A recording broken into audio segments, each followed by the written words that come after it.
দেখুন, ভবানীপুরে জিতবে কে? মমতা বন্দ্যোপাধ্যায় না শুভেন্দু অধিকারী?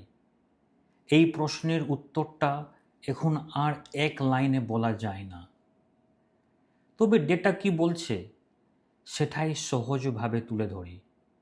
নমস্কার সালাম, আমি মোস্তাফিজুর রহমান, একজন পলিটিক্যাল স্ট্র্যাটেজিস্ট। দক্ষিণ কলকাতার সবচেয়ে গুরুত্বপূর্ণ কেন্দ্র ভবানীপুরে 2026-এর নির্বাচন ঘিরে সমীকরণ দ্রুত বদলাচ্ছে। একদিকে 2021 সালের উপনির্বাচনে মমতা বন্দ্যোপাধ্যায়ের বড় জয়, অন্যদিকে 2024 লোকসভা লোকসভায় ব্যবধান কমে যাওয়াতে এবং এসআইআরের কারণে বহু ভোটার বাদ পড়া, সব মিলিয়ে লড়াই এখন অনেক বেশি জমে উঠেছে। বিজেপির পক্ষে এখানে লড়ছে শুভেন্দু অধিকারী। ওকে, দেখা যাক 2021-এ কী ফল হয়েছিল। প্রথমে যদি আমি দেখি, প্রথমে 2021-এর ছবি, তখন ভবানীপুরে প্রায় 1,17,370 ভোট পড়েছিল।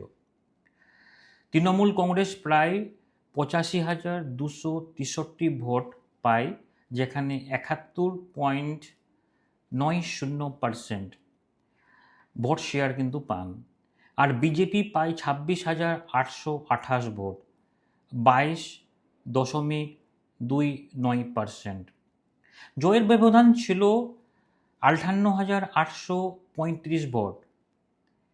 এই ফলাফল দেখিয়েছিল যে দক্ষিণবঙ্গে তখন উন্নয়ন ভিত্তিক ভোট বেশি প্রভাব ফেলেছিল কিন্তু, এবং হিন্দু মুসলিম মেরুকরণ রাজনীতিতে বিশ্বাস না করে দক্ষিণবঙ্গ জানে যে হিন্দু মুসলিম মেরুকরণ সমাজকে পিছিয়ে দেওয়া যায়। কারণ যে দক্ষিণ বেঙ্গলে যে বাঙালি বাবু এবং বাঙালি সমাজ পুরোপুরি দক্ষিণ ভারতের একটা একটা সবাইকে সঙ্গে নিয়ে চলার প্রবণতার মাধ্যমে কিন্তু তারা দেখিয়ে দিয়েছে। সেখানে হিন্দু, সংখ্যালঘু, নারী ও নিম্নবিত্ত সব মিলে বড় একটি ভোট ব্যাংক তৃণমূলের দিকে ছিল। এবার গুরুত্বপূর্ণ একটি হিসাব, যদি 2021-এর জয়ের ব্যবধান 58,835 থেকে যায়, তো 2021-এ যদি এই ব্যবধান যদি থাকে, তাহলে আপনার 14,000 যদি বিচারাধীন ভোট বাদ ধরা হয়, তাহলে কার্যকর ব্যবধান দাঁড়াচ্ছে বর্তমানে 44,835 ভোট। অর্থাৎ ব্যবধান কিছুটা কমলেও এখনও অনেক বড়। তাই বলা যায় শুধু এই কারণে মমতা বন্দ্যোপাধ্যায় অবস্থান ভেঙে পড়বে, ভেঙে এখন পর্যন্ত কোনো রকমের আশঙ্কা দেখা যাচ্ছে না, ভেঙে পড়েনি কিন্তু, বরং তার একটি শক্ত ভিত এখনও রয়েছে। কিন্তু 2024-এর লোকসভা নির্বাচন পুরো ছবিটা বদলে দিয়েছিল 2024-এ। সেখানে তৃণমূল লিড কমে দাঁড়ায় মাত্র 8,297 ভোট। তৃণমূল প্রায় 62,461 ভোট পেয়েছিলেন 2024 লোকসভাতে, এই বিধানসভা সেগমেন্টে, এবং বিজেপি সেখানে পায় 54,164 ভোট। অর্থাৎ 3 বছরে তৃণমূল প্রায় 22,800 ভোট হারায়, আর বিজেপি বাড়িয়েছে প্রায় 27,700 ভোট। এটা স্পষ্ট ইঙ্গিত দেয় যে শহরের মধ্যবিত্ত ও ভাসমান ভোটার বড় অংশ বিজেপির দিকে গেছে।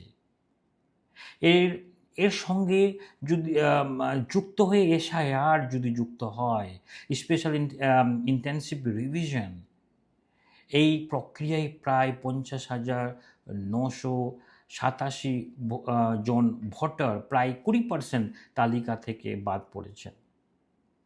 এর মধ্যে প্রায় 14,000 ভোট এখনও বিচারাধীন, এবং 14,000ই কিন্তু ম্যাপ ভোটার, এবং সেই বিচারাধীন ভোটারদের মধ্যে প্রায় 51.8% মুসলিম।